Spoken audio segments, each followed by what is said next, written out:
Bonnie. So it is a scorching 90 degrees with a heat index of like 97 in Central Florida today, and I decided it was a good time to do 2 years worth of weeding. It's hot, but the last couple years have been nuts. Before COVID even kicked off, I had eczema that actually left like my hands cracking and bleeding. So I had to really scale down what I was doing in the garden. And then once the pandemic hit and everything transitioned to online, and there was a huge demand for gardening supplies, my business really took off. So I was slammed with orders and, trying to make sure everyone got the gardening stuff they needed, as well as helping customers who had never gardened before. And then last year I had a fungal infection in my eye that took me out of commission. So I have decided that one, God is trying to tell me that I need to stop trying to do so many things myself and I need to rely on other people, which obviously is why I'm out here weeding by myself. Also because my kids know better than to be out here in the middle of the afternoon in May in Florida weeding the garden. But that's what water's for. Later we might find out how much wine this water bottle can hold. But anyway, but you know, hate to say it, the state of the world's not getting any better. And so I am going, I say this every year, this is going to be the year that I garden through the summer in Florida. You go, girl. And so I have a bunch of seedlings that I have started. A lot of them I started, for the gardening business. But I haven't been, like, I went to one event last month, didn't really sell a whole lot. I have a ton of seedlings left. And I'm still trying to kind of figure out, how I'm going to have customers come here to buy seedlings. And I hate to say it, I'm a little self-conscious about my garden and having customers come here. So I really want to reclaim my garden and I want to get these seedlings in the ground. I want to get this stuff growing and, I want to have a good summer. I want to be able to provide food for my family and not have to buy so many things from the grocery store with the food prices skyrocketing. And, we have compost, we have manure, we have tons of seeds. So really, like, I have everything I need. I don't need to worry about the rising cost of fertilizer. I do have to worry about the rising cost of animal feed, but I can offset that in other ways. So that's what we're going to do. I'm going to work on cleaning up the garden. I've got some feed bags here where, like, there's a lot of like planters and things like that kind of just got left out to the elements the last couple of years. So I'm going through and picking up all of that and throwing it away. Unless it is 100% salvageable, it is just not even worth trying to hold on to at this point. So I would rather just like start from scratch and just rebuy whatever I need. And I have, like, I don't actually think I'm going to have to rebuy anything because I have so much stuff. But this is just the frame of mind I need to put myself in. If I think that I'm going to try to hold on to a bunch of stuff, then it's just going to overwhelm me and it's going to delay this whole process. So garbage is getting thrown away, weeds are getting taken out. I'm going to show you guys a few things around the garden, but I'm not even composting the weeds. I am doing what's called chop and drop. Well, so if you look at these beds behind me, yes, those are garden beds. But that tall grass is, we refer to it as sawgrass. It spreads by runners through the ground. And what's really crazy is, like, it grows wild. But when we put in these raised beds, I put down a layer of cardboard, and then we built the bed on top, we built the bed, put the cardboard underneath it, whatever. Filled the raised beds most of the way with, like, logs and sticks and all that stuff, and then covered up with composted manure. And then put mulch on top of that. Theoretically, nothing should grow through all of that, right? Ha ha ha ha ha. Because, they're 12-inch raised beds. Because the sawgrass grows along runners, as long as any grass along that runner route is getting sunlight, it's doing photosynthesis, and it can produce more grass. So over time, when, say, you're not pulling it out regularly, it can end up taking over an entire area like that over there. So it ends up coming up through the cardboard and 12 inches of soil and taking over. So I'm having to hand pull all of that, but then I have my stirrup hoe that I am using to get kind of all the little things, because like I have a lot of wild morning glories and just odd, like just random like viney types of weeds and things like that. That I turn around and come back through and clean out with the stirrup hoe. But the bulk of it is that sawgrass. So what I'm doing is I am pulling it and then I'm throwing it on the ground outside of the raised beds. And it is actually covering my walkways and helping to prevent more weeds from coming up in my walkways. And actually, I mean, from where I've done it, because I've kind of been working on this process for a couple of months now, but now is really like I'm getting into crunch time and I got to finish getting all these beds done so that I can get all these seedlings in the ground. And so the areas that I'd already been doing this are actually maintaining really well, and I don't have a lot of weeds coming up through them, and it's making a nice walkway. Because regardless of where you have your soil needs to be covered.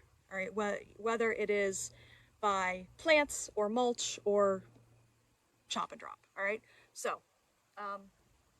Yeah, so let me show you what I'm working on. So I don't know how well you can see this here on the ground, but all of this like dead grass looking stuff that's on the ground, this is actually all of the sawgrass that I have pulled out of these beds and put down here on the ground.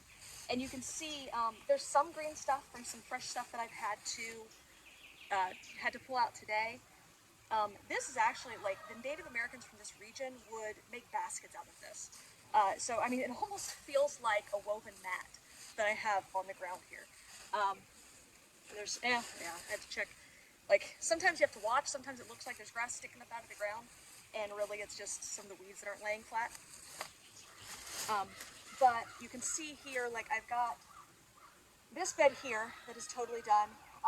My husband is going to bring the tractor in and top fill this a little bit with some new compost. I'll have to pull the PVC piping out, our water, our irrigation. But I still have all of this over here. This is supposed to be an open area, and normally I would have my compost bins over there. My compost bins are actually falling apart. I want to get some new ones. But yeah, I usually have like an open area here. I'm debating, I may either put like some type of just kind of like table and chairs out here just to hang out, or maybe another couple of beds in there. I don't know yet. And I want to clear out this fence line, I think, because I have so much squash, and there is a lot of vining plants that do really well in the summer in Florida, and that you can't see it, but there's a fence there and it is not electrified. So I'm thinking that I'm actually going to I'm going to clear out the weeds and let the squash grow on that fence, so it's one less trellis that I have to take up. I have 3 of these beds that are the 12-inch raised beds with a trellis on one side. Not saying that this was the best design, because we put the trellis on the east side of the bed, and really it should have been on the west side of the bed, but we make it work. My idea was this was like a transition point going from the front yard and coming into the garden. So that was the design side of my brain thinking, and not the like gardener who knows what they're doing side of my brain. But I've got these are San Marzano paste tomatoes that are over here, and then the other 2 beds that I have over on this side, I'm actually going to do some yard-long beans on those. And then really, like, I have 2 more beds over here that are full sun that I think are going to end up being like squash and melon, and then I will do some cattle panel trellises arching over those beds to help support the squash and melons. Actually, I might do cucamelon and melon and leave the squash for that fence, but I am going to grow all the things. I'm going to produce food for my family. That is what we're doing this year. If it kills me, that's what we're doing this year.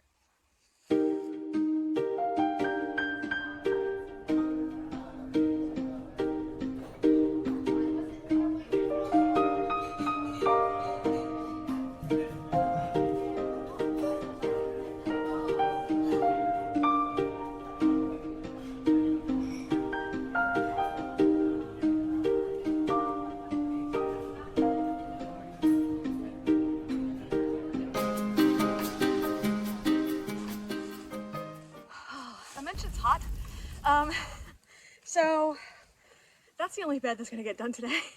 Well, okay, I'm sorry. That's the only bed that's gonna get done right now. I actually did 3 beds before I started shooting the video. But so a couple things. I know a lot of people are gonna look at that tall grass and go, what about snakes? What about spiders? What about and hey, where's your gloves? Because ever since my eye infection, I've told everybody, make sure you're wearing gloves when you're out in the garden. And I'm like, my blisters have blisters. So anyway, yes, I should have worn gloves. My gloves are inside. And I realize this is gonna sound like an excuse, but for those of you that are like deep in the trenches of raising small children, I know you'll understand. But my 3 kids are inside. And if I go inside to get my gloves, they will never let me escape. And while I'm out here, they're not bothering me and it's quiet. So I'm taking my chances with going gloveless. But aside from just the fact that the weeds can tear up my hands, and we do have stinging nettle, so I do have to be careful when I come across it and how I pull it up. If you come across stinging nettle and you don't have gloves, grab it by the very, very base, like right above the soil line, and it won't sting you, and pull it up that way. But of course, get it young. Like the smaller it is when you pull it, the better, because obviously the bigger it gets, the deeper the roots get. And so the harder it gets to pull up with just that little bit of force of grabbing it right by the stem right there. Anyway, did not come across any snakes. I haven't actually seen snakes in the raised beds themselves. We do have a fair number of snakes. I've only come across one venomous snake. It was a baby coral snake, and that was like, it was hiding in our canoe. But for the most part, we've really only seen rat snakes here on the property, a lot of black racers. We have some yellow rat snake, I want to say, and then red rat snakes, which have like the pretty like diamond pattern. But we also have pygmy rattlesnakes. We have 2 different kinds of rattlesnakes that are in the area. So we do use caution. And I don't let, like, it's one of those things where I take it on. I'm willing to take the risk. I don't let my kids go where I think there might be snakes. And, you know, like I wouldn't have them out here pulling all of this. At the very minimum, I would get a rake or something to like shake in the grass to try to scare off anything that might be in there. So I did stir up some, mostly carpenter ants. I came across a couple fire ants, but nothing to like, it wasn't like a nest of them. It was just one that happened to be passing through. It got mad that it ended up on my skin, so it tried to bite me, you know. But yeah, I should have worn gloves. It is what it is. You know, I should be wearing sunscreen too. So the next video, when I'm the color of my shirt, you'll know why. The other thing I wanted to mention is this lovely little beast here. So when it comes to the weeds, you know, I want to get as much of the root as possible, because if I can get the root, it's less likely to come back. And the more you pull it up, especially when you pull it up by the root, the less likely it is it coming back more, you know. Which of course, like in between filming videos, my husband comes out here and wanted to know if I want him to just come through and like weed whack everything. And I'm like, but it's just gonna grow right back, especially with the rainy season coming. Like it's gonna grow faster than I can get rid of it.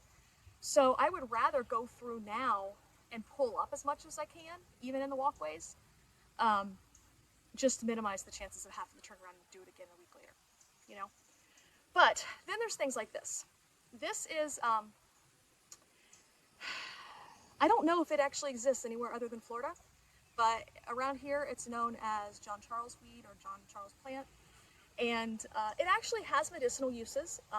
You can make a tincture from it that's really good for inflammation. Ironically, it started growing on the property around the time that my eczema started. Of course, I was like 2 years into my eczema journey before someone told me about the uses of this plant. And I still have yet to actually like make a tincture or anything from it. I really, really should. But it has a really deep taproot, and it is a beast to pull up, especially once it gets this size.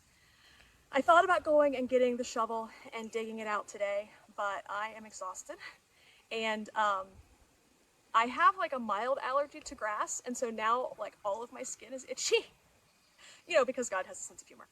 And so I'm not gonna deal with this today. I will maybe tomorrow or whenever I get back to it.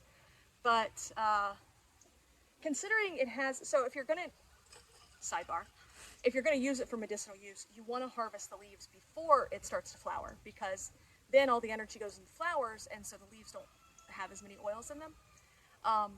So since it's here, I may go ahead and harvest some of the leaves and go ahead and make that tincture and make a salve just to try it. But otherwise, it's got to get dug up with the shovel. In fact, I had some of it, the other raised bed that's behind me that I didn't get to today. I don't know if you can really tell, but the boards are actually broken, so I have some brackets that I'm going to put on the corners to fix the bed. The irony is, so when we got this wood, these are cypress boards, so they are not as prone to like rot and insect damage and things like that. And we learned this the hard way, because our first raised beds were pine, and it didn't even last a year before they started falling apart. But we used 1x1s on the corners to screw into, and they were, I don't know, probably oak, but they rotted. So now these boards don't really have anything, like they're not screwed into anything, since those corner 1x1s aren't there. So I got some steel braces that I'm going to put on the corners to fix those boards, and then the bed should be fine. But the reason those boards popped apart like that was because I was using the shovel to dig some of this out of that bed and accidentally popped the board off with the shovel. So, lesson learned right there. All right, so that's the progress for today. I am going to go take a shower and some Motrin, and I'm gonna wait until the sun goes down a little bit late, lower, cools down a little bit, and then I'm gonna actually, well, if my husband brings the dirt over here to top off these beds, and I'm gonna plant some seedlings out here tonight. You don't want to do it in the heat of the day because it's just too much stress. So either do it first thing in the morning or in the evening, and then water them really good. I seem to have trouble getting out here first thing in the morning, so I do it in the evening. But I'm going to go and cool off for a bit before that. So please stay tuned. Make sure you like this video and subscribe to the channel so that you can follow along with our journey of growing food year-round. And we do a lot more than just gardening. We've also got the poultry and the rabbits and the whole rest of the homestead. So look forward to catching you guys next time.